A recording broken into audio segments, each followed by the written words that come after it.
नमस्कार शेतकरी बंधू भगिनींनो, कसे आहात सगळे? मजेत ना? स्वागत आहे आपले शेती यूट्यूब चॅनलमध्ये, ज्याचं नाव आहे डॉक्टर आर के सीड्स.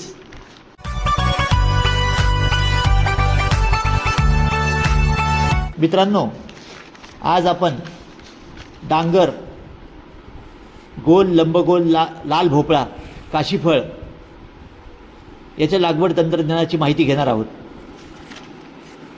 डांगर भोपळा या वेलवर्गीय भाजी पिकाच्या लागवडीसाठी एकरी 400 ग्रॅम बियाणं लागतं.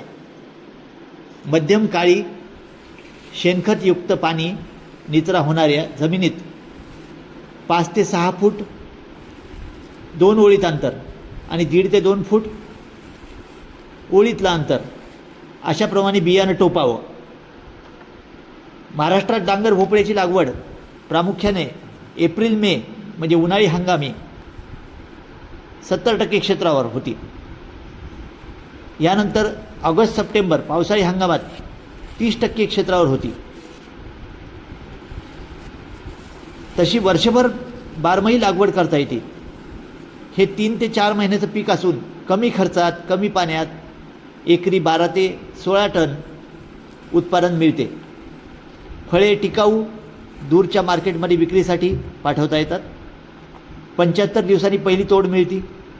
आकर्षक हिरवे, गर्द हिरवे, त्यावर पांढरे ठिपके असलेले गोलाकार मध्यम आकाराचे भोपळे 3 ते 6 किलो वजनाचे मिळतात.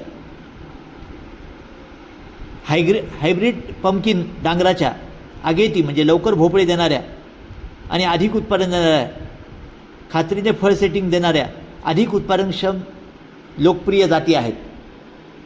जशा कलस सीडचं इंद्रनील, VNR कंपनीचं VNR 11, मैको कंपनीचं MPH 1, नोन्यू सीडचं दिशा, क्लाउस सीडचं C1076 या जाती वेळेवर हिरवीगार मध्यम आकाराची फळं असताना उत्पादन देतात. फळे देठासह काढावीत आणि सावलीमध्ये साठवावीत. डांगर भोपळा पंपकिन फळे वर्षभर टिकतात, साठवता येत असल्याने यावर भाजी, उपवास, पितृपंधरवडा, नवरात्रीत भरपूर मागणी असताना विक्री करावीत. संकरित डांगर भोपळ्याचं पीक कमी उत्पादन खर्चात मिळालेल्या बाजारभावानुसार एकरी 1.5 ते 2 लाख नफा देते. धन्यवाद. मित्रांनो, आपल्याला काही शेतीबाबत प्रश्नाची माहिती पाहिजे असेल तर कॉमेंट बॉक्समध्ये जरूर विचारा. आम्ही योग्य मार्गदर्शन करूत. सर्व प्रकारच्या सर्व कंपनीच्या बियाणे उपलब्धतेसाठी खरेदीसाठी डॉक्टर आर के सीड्सच्या मोबाईल व व्हॉट्सअप नंबर 9404013610 यावर संपर्क साधा ही विनंती. धन्यवाद.